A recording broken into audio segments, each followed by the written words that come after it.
मेरे प्यारे आत्मिक भाई बहनों को बीके विजय भास्कर भाई की ओर से नमस्कार, ओम शांति और सुप्रभात। आज मैं आपको निराकार परमपिता परमात्मा शिव भगवान द्वारा बताए गए स्वस्तिक का यथार्थ ज्ञान जो सारे संसार में किसी को पता नहीं है, उसे सुनाने इस वीडियो द्वारा आपके सामने उपस्थित हुआ हूँ। खासकर भारतवासियों को इसकी जानकारी बहुत ज़रूरी है, क्योंकि वे इसे शुभ और लाभ का प्रतीक चिन्ह ही समझते हैं। इसलिए किसी भी नए कार्य के शुभारंभ में नए मकान की दीवार पर नए खाते में स्वस्तिक का चिन्ह बनाकर उसमें शुभ लाभ लिख देते हैं। लेकिन इसका वास्तविक आध्यात्मिक ज्ञान जो है वो कोई मानव मात्र नहीं जानते। स्वस्तिक की आकृति से लगभग सारे भारतवासी भली भांति परिचित हैं। इसमें एक वृत्त को दो व्यास 4 बराबर भागों में बांटती हैं। खड़ी व्यास के ऊपरी सिरे से एक रेखा दाहिनी ओर, निचले सिरे से बाईं ओर जाती हैं। वैसे ही आड़ी व्यास के दाहिनी सिरे पर एक रेखा नीचे की ओर और बाईं ओर एक रेखा ऊपर की ओर जाती हैं। ये रेखाएं घड़ी की कांटों की तरह वृत्ताकार घूमने की दिशा दर्शाती हैं, जैसे चित्र में दिखाया है। शिव भगवान वाच, सतयुग से लेकर त्रेता युग, द्वापर युग और कलयुग नामक 4 युगों वाले इस काल चक्र को अर्थात सृष्टि चक्र को स्वस्तिक कहते हैं। स्वस्तिक अर्थात स्वस्थिति। ये सृष्टि चक्र चारों युगों में हमारी स्वस्थिति को भी दर्शाता है, इसलिए भी इसे स्वस्तिक कहते हैं। यह चक्र सतयुग से शुरू होकर क्रमशः त्रेता युग, द्वापर युग से होते हुए कलयुग के बाद अंत हो जाता है, जिसे एक कल्प कहते हैं। यह कल्प रूपी कालचक्र हर 5000 वर्ष के बाद फिर से हूबहू फिरता रहता है। इस चक्र को जन्म मरण का चक्र भी कहा जाता है। इसे ही जगन नाटक अर्थात वर्ल्ड ड्रामा भी कहते हैं, जिसमें भूमि रंगमंच है और सूर्य, चांद, सितारे यहाँ प्रकाश प्रदान करती हैं।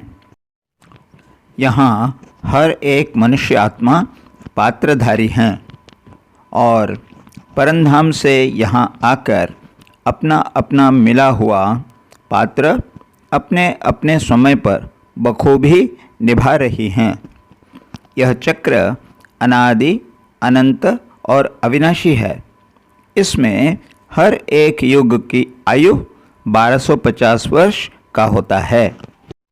शिव भगवान वाच, 5000 वर्ष के सारे कल्प में भगवान कहते हैं कि उन्हें भी एक बार अपना पात्र निभाने कलयुग के अंतिम 100 वर्ष के लिए भारत में ही अवतरित होना पड़ता है। ये मानव को दिया हुआ उनका वचन है कि यदा यदा हि धर्मस्य ग्लानिर्भवति भारत अभ्युत्थानं धर्मस्य तदात्मानं सृजाम्यहम्।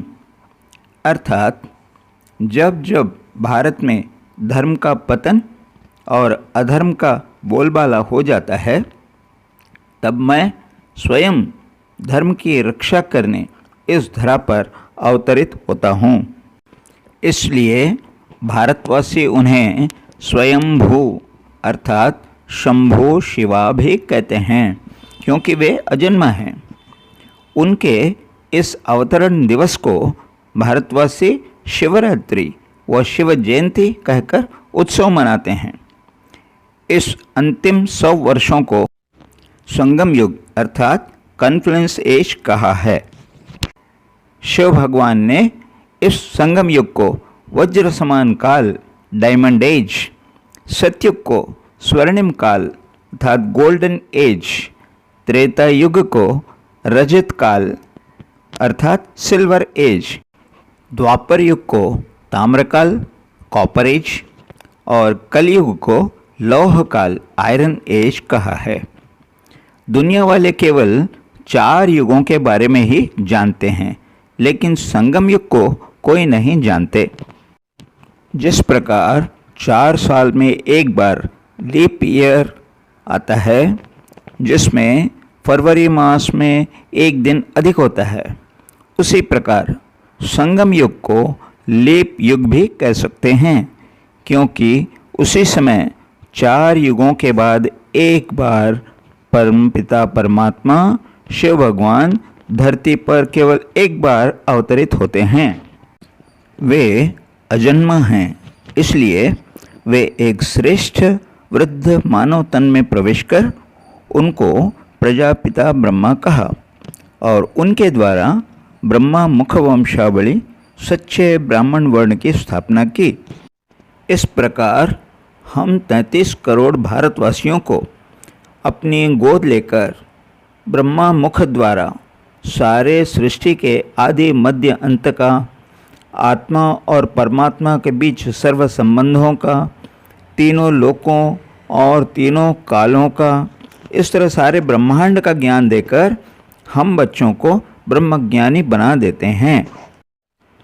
उन्होंने यह भी बताया कि 5000 वर्ष वाले सारे कल्प में मनुष्य आत्मा अधिक से अधिक 84 जन्म लेती है और कम से कम एक जन्म कलयुग के अंत में होता है। इन 84 जन्मों में सबसे श्रेष्ठ जन्म 100 साल वाले संगम युग में ब्रह्मा मुख वंशावली ब्राह्मण वर्ण का एक जन्म। इन्हें ईश्वरीय वंशी ब्रह्मा कुमार ब्रह्मा कुमारी कहते हैं।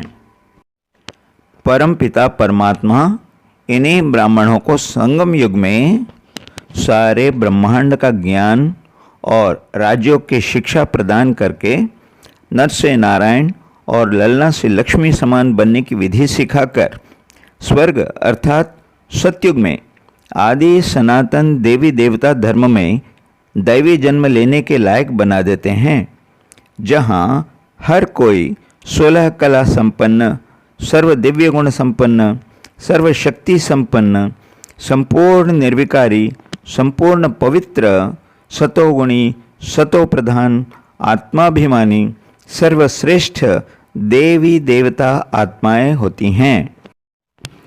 वे देवता वर्ण के कहलाते हैं।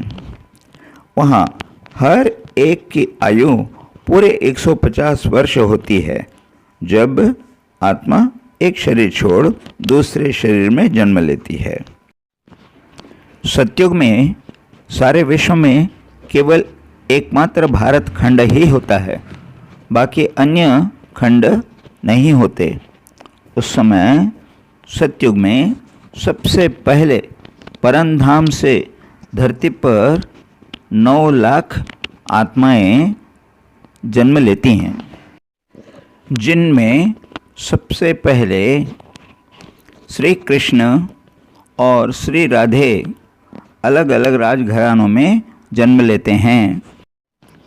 उन दोनों का जब स्वयंवर होता है, तब वे श्री लक्ष्मी और श्री नारायण विश्व महारानी और विश्व महाराजन कहलाते हैं और स्वर्ग राज्य भाग्य का सर्वाधिकार उनको सौंपा जाता है। जिस दिन वे ये राज तिलक धारण कर विश्व राज्य सिंहासन पर विराजमान होते हैं, उसी दिन से सतयुगी स्वर्णिम युग का अर्थात स्वर्ग या वैकुंठ का शुभारंभ होता है। उन्हें सूर्यवंशी देवता कहते हैं। देवता अर्थात देने वाले। इसलिए श्री नारायण को श्री सूर्य नारायण भी कहते हैं। परमधाम से भारत में आकर सबसे पहले देवता जन्म लेने के कारण उन्हें आदि नारायण और सबसे श्रेष्ठ माननीय होने के कारण उन्हें श्रीमन नारायण और श्री लक्ष्मी को वरते हैं। इसलिए श्री लक्ष्मी नारायण स्वर्ग अर्थात सत्य युग में जन्म लेते हैं, इसलिए सत्यनारायण इत्यादि नामों से उनकी महिमा करते हैं। इस प्रकार श्री लक्ष्मी नारायण अर्थात विष्णु वंशियों की सतयुग में 8 पीढ़ियाँ राज्य पालन करती हैं। 1250 वर्ष के इस सतयुगी स्वर्णिम युग में देवताओं की आबादी 9 लाख से बढ़कर 3 करोड़ हो जाती है। यहाँ से त्रेता युग आरंभ हो जाता है, जबकि स्वर्गीय विश्व राज्य अधिकार पूरे सम्मान के साथ राजा रानी के रूप में श्री रामचंद्र जी और श्री सीता जी को सौंप दिया जाता है। यहाँ राजा प्रजा सभी 14 कला संपन्न, संपूर्ण निर्विकारी, सर्वगुण संपन्न, मर्यादा पुरुषोत्तम होते हैं। ये रजत काल अर्थात सिल्वर एज होने के कारण इन्हें चंद्रवंशी क्षत्रिय वर्ण के आदि सनातन देवी देवता कहते हैं। इसलिए त्रेता युग में श्री राम को श्री रामचंद्र कहते हैं। श्री रामचंद्र सीता जी की यहाँ 12 पीढ़ियाँ राज्य पालन करती हैं। त्रेता युग की आत्माओं के पूरे 100 वर्ष की आयु होती है। इस प्रकार कल्प के प्रारंभ में सबसे पहले जन्म लेने वाले 9 लाख श्रेष्ठ आत्माओं के त्रेता युग के अंत तक 8 जन्म सतयुग के, 12 जन्म त्रेता युग के मिलाकर 20 जन्म पूरे हो जाते हैं और भारतवर्ष के देवी देवताओं की आबादी पूरे 33 करोड़ हो जाती हैं।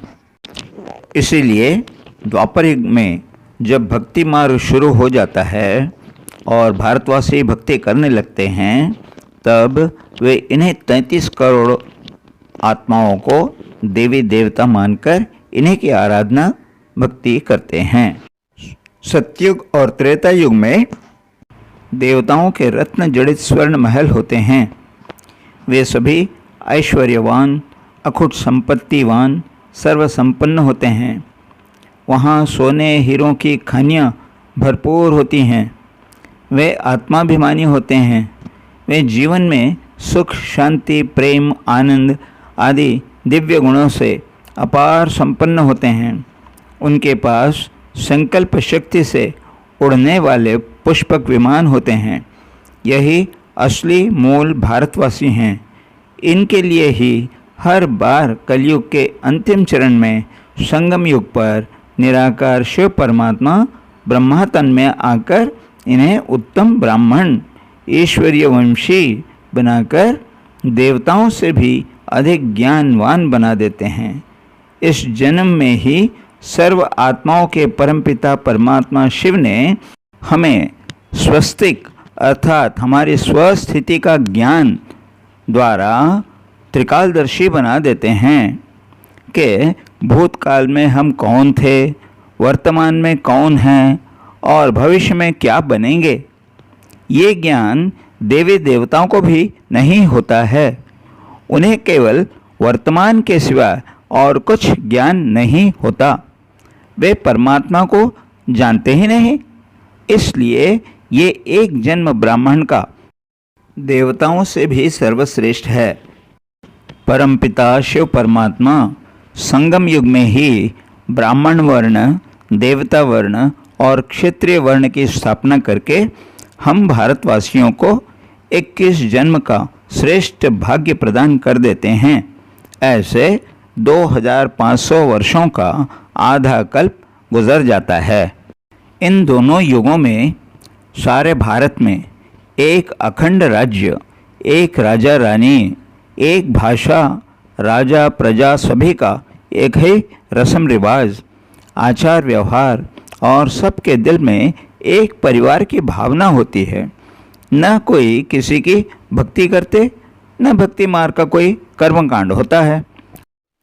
2500 वर्ष वाले इन दोनों युगों को मिलाकर परमात्मा ने राम राज्य कहा है, जिसमें केवल स्वर्णिम युगी सतयुग को स्वर्ग कहा है। उस समय विश्व अर्थात केवल एक भारत खंड होता है, बाकी और सभी खंड जलमग्न हुए होते हैं। वही फिर त्रेता युग और द्वापर युग के संगम पर भी जब प्रकृति में भारी हलचल होती है, तभी अन्य भूखंड समुद्र से बाहर निकल आते हैं।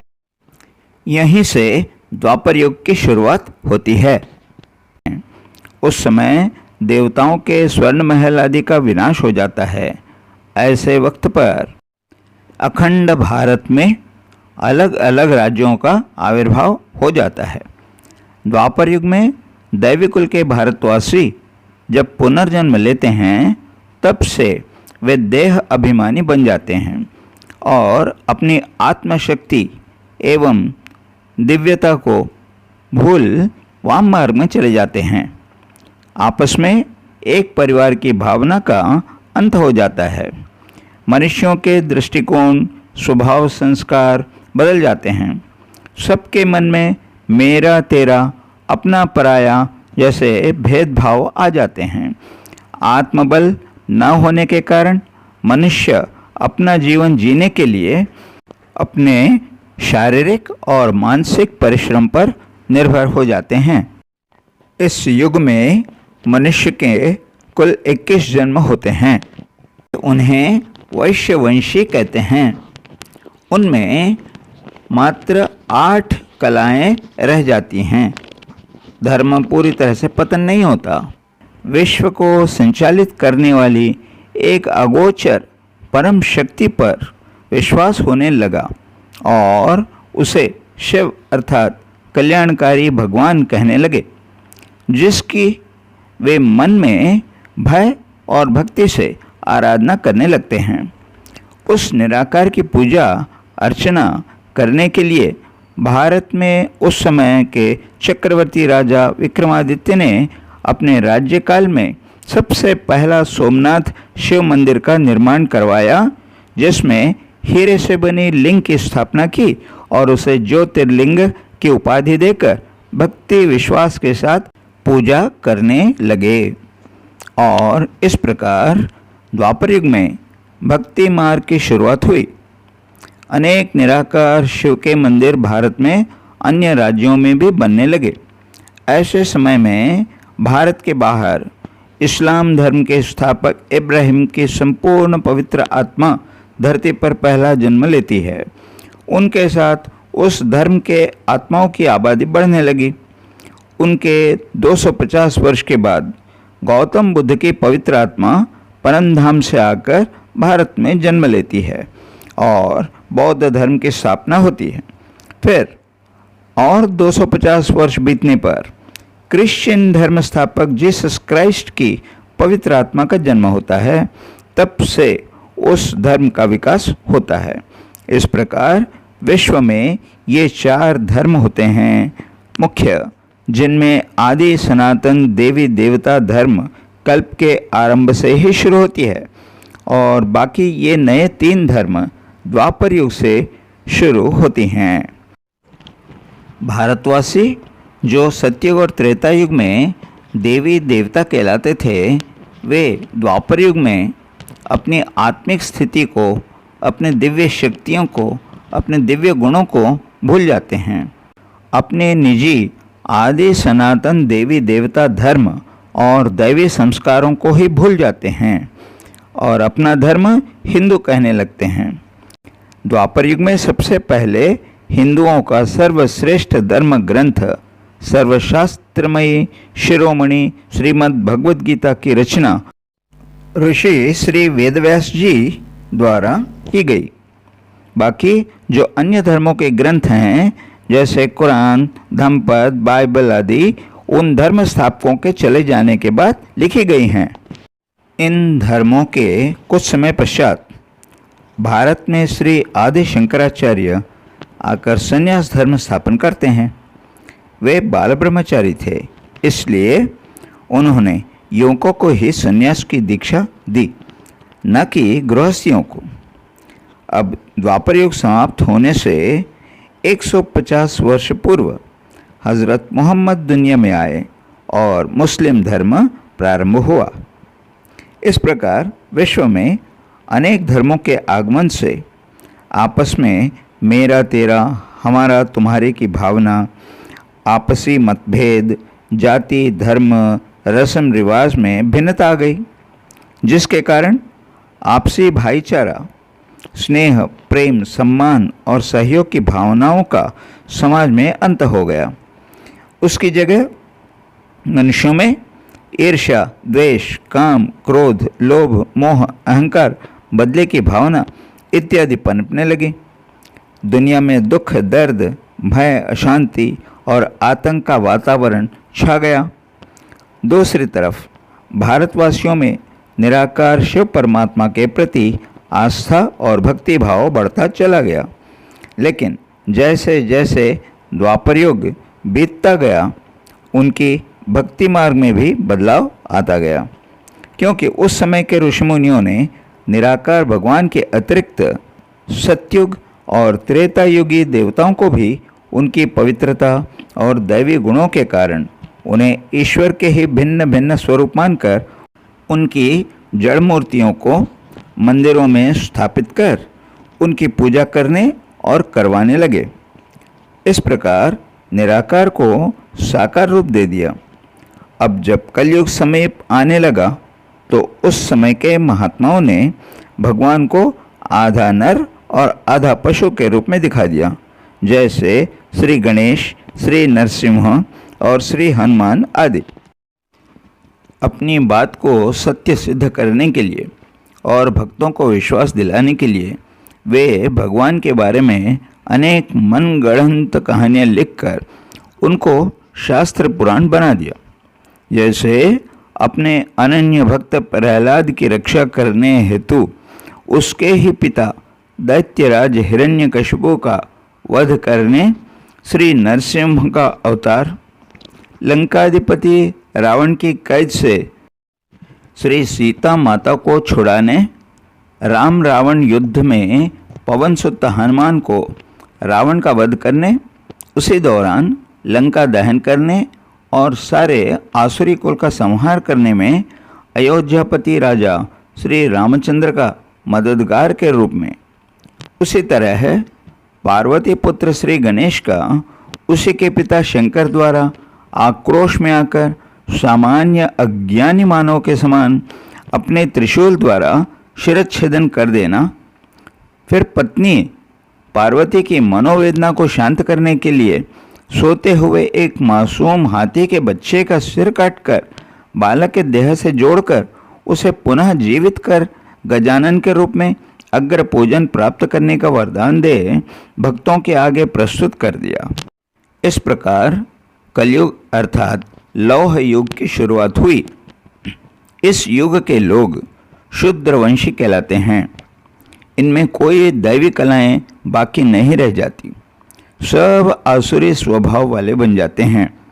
लेकिन भारतवासियों में भगवान के प्रति अंधविश्वास, श्रद्धा और भक्ति भाव बढ़ती चली गई। जिसने जो कहा उसे मानकर उनकी भी पूजा करने लगे। अब भगवान के 10 अवतार कहकर उनकी मत्स्य, कूर्म और वराह के रूप में आराधना करने लगे। इतना ही नहीं, विषैले नागसर्प को, गरुड़ पक्षी को भी ईश्वर के ही भिन्न भिन्न रूप कहकर विश्वास करने लगे। आगे चलकर भगवान को सर्वव्यापी कह पेड़, पर्वत, नदियों और कण कण में दिखा दिया। अंत में गुरुओं ने अहम शिवोहम अर्थात स्वयं को शिव भगवान, आत्मा सो परमात्मा कह दिया। इस प्रकार वर्तमान कलयुग के मानव में जितना भक्ति भाव बढ़ता गया उतना नैतिक पतन होता चला गया। इसलिए विश्व में अत्याचार, भ्रष्टाचार, दुराचार की कोई सीमा नहीं रही। ऐसे पतित कलयुग को श्रेष्ठ पावन सतयुग स्वर्ग में परिवर्तन केवल सर्वशक्तिमान भगवान ही कर सकते हैं। यही वह समय है जब स्वयं निराकार सर्व आत्माओं के परमपिता शिव परमात्मा को अपना वचन निभाने धरती पर इस छोटे से 100 वर्ष के वज्र समान पुरुषोत्तम संगम युग में भारत में ही आना पड़ता है। भगवान के वे मुख्य वचन हैं, यदा यदा हि धर्मस्य ग्लानिर्भवति भारत अभ्युत्थानं धर्मस्य तदात्मानं सृजाम्यहम्। अनन्याश्चिन्तयन्तो मां ये जना पर्युपासते तेषां नित्याभियुक्तानां योगक्षेमं वहाम्यहम्। और परित्राणाय साधूनां विनाशाय च दुष्कृतां धर्म संस्थापनार्थाय संभवामि कलियुगान्ते कल्प कल्प संगम युगे युगे। वे एक साधारण 60 वर्ष के वृद्ध मानव शरीर में अवतरित होते हैं और उन्हें प्रजापिता ब्रह्मा कहते हैं। उनके द्वारा हम 33 करोड़ भारतवासियों को अपनी गोद लेकर सारे कल्प के आदि मध्य अंत का ज्ञान देकर ब्राह्मण वर्ण की स्थापना करते हैं, जिन्हें ब्रह्मा मुख वंशावली सच्चे सच्चे ब्राह्मण कहते हैं। यही फिर विश्व विनाश के बाद सतयुग में विष्णु वंशावली देवी देवता बनते हैं। इस प्रकार 5000 वर्ष का यही सृष्टि चक्र अथवा जन्म मरण का चक्र कल्प कल्प पुनः पुनः हूबहू फिरता ही रहता है। इसमें कभी कोई बदलाव नहीं हो सकता। एक और रहस्य समझने की है। स्वस्तिक में ऊपर की जो रेखा दाहिनी ओर जाती दिखाते हैं, वह द्वापर युग से अपने भक्तों को सुख, शांति, प्रेम, पवित्रता, आनंद और शक्तियाँ प्रदान करने वाले देवताओं का दक्षिण वरद हस्त अर्थात दाहिना वरदानी हाथ का प्रतीक है। दूसरी रेखा जो नीचे की ओर जाती है, वह भक्तों को धन, संपत्ति, ऐश्वर्य आदि प्राप्तियों से संपन्न करने वाले त्रेतायुगी देवताओं का वाम वरदहस्त अर्थात बायां वरदानी हाथ का प्रतीक है। इसलिए भारत के मंदिरों में देवताओं की जड़ मूर्तियों के दोनों हाथ इसी प्रकार वरदान प्रदान करते दिखाते हैं। वे सदा देने वाले दाता हैं। इसलिए सतयुग और त्रेता युग में जन्म लेने वाले मनुष्यों को देवता कहते हैं। अब नीचे की रेखा जो बाईं ओर जाती है, वह मांगने वाले हाथों का बोध कराता है। अर्थात जब से भक्ति शुरू होती है, तब से मनुष्य भगवान के सामने हाथ जोड़कर दया, करुणा, रक्षा, मदद की भीख मांगने लगते हैं। इसलिए द्वापर युग के मनुष्यों को मांगने वाले अर्थात मानव कहते हैं। जैसे ही कलयुग प्रारंभ होता है, तब सारे संसार में मनुष्य के वही हाथ देने और मांगने के बजाय थप्पड़ मारने वाले अर्थात दौर्जन्य करने वाले, दान, धर्म, दया के विपरीत ऊपर उठकर क्रूरता से हिंसात्मक जानलेवा बन जाते हैं। इसलिए वर्तमान काल के मनुष्यों को दानव अथवा शूद्र वर्ण कहते हैं। इन्हें पूरे 42 जन्म लेने पड़ते हैं। इस प्रकार हम देखते हैं कि संसार में 3 प्रकार के मनुष्य होते हैं। एक हैं देवता, दूसरे हैं मानव और तीसरे हैं दानव। इस प्रकार हमारी स्वस्थिति का बोध कराने वाले इस शुभ और लाभ प्रदान करने वाले चिन्ह को ही स्वस्तिक कहते हैं। एक और विशेष बात मैं आपसे कहना चाहता हूँ। स्वस्तिक को स्वास्तिक भी कह सकते हैं। स्व आस्तिक, स्व अर्थात स्वयं, आस्तिक अर्थात प्रभु को, परमपिता परमात्मा को पहचानने वाला। यह भी हमारी स्वस्थिति है कि मैंने स्वयं अपने आप को जान लिया कि मैं आत्मा हूँ और मैं परमपिता परमात्मा शिव की संतान हूँ। मेरे सर्व संबंध उन्हीं के साथ हैं और उनके द्वारा मैंने सारे ब्रह्मांड का ज्ञान प्राप्त कर लिया है। तो यह भी हमारी स्वस्थिति का प्रतीक है। अंत में मैं अपने आत्मिक बंधुओं से आशा करता हूँ कि आपको ये मेरा वीडियो बहुत पसंद आया होगा। तो आप ज़रूर इसे सब्सक्राइब करें, लाइक करें और जहाँ तक हो सके वहाँ तक अन्य लोगों के साथ शेयर करें ताकि उनको भी इन बातों का ज्ञान प्राप्त हो। लेकिन बेल पर क्लिक करना न भूलें। धन्यवाद। सर्वे जना सुखिनो भवन्तु। ओम शांति।